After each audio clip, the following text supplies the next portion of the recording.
The Hudson Valley's new members of Congress are back in their districts after it took 4 days and 15 ballots in the chamber to elect a new Speaker of the House. We reached out to our freshman representatives to find out how they plan to navigate the political climate and deliver results for their communities. News 12's Ben Nandy joins us now from the studio with those answers. I spoke with newly sworn-in Congressman Mike Lawler. The Republican represents part of Westchester County and Rockland County. I wanted to ask him what challenges he sees ahead for himself and his party after the division we saw. Look, when you take a step back, obviously, it certainly was historic. District 17 Congressman Mike Lawler says he's already moving on from an inter-party fight that turned C-SPAN into must-see TV for 4 days. A group of about 20 Congress members kept voting against House Speaker candidate Kevin McCarthy and angered their colleagues. They wouldn't give until the 15th round of voting.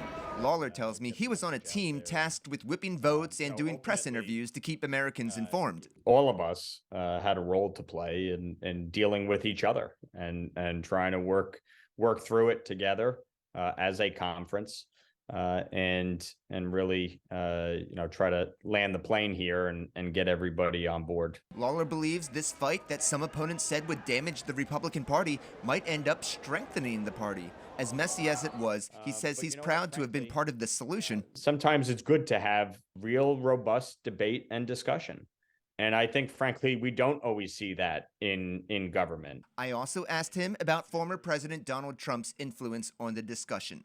Lawler says Mr. Trump helped end this fight. It speaks to his relationship with some of the people that were holding out, that he was able to speak to them and get them on board. So I don't think it says anything more than that, frankly. Lawler says now that this is over, he can focus on his agenda, reining in government spending, increasing domestic oil production, and fixing the immigration system. He says he would like to serve on the Finance and Foreign Affairs committees. Ben Nandy, News 12.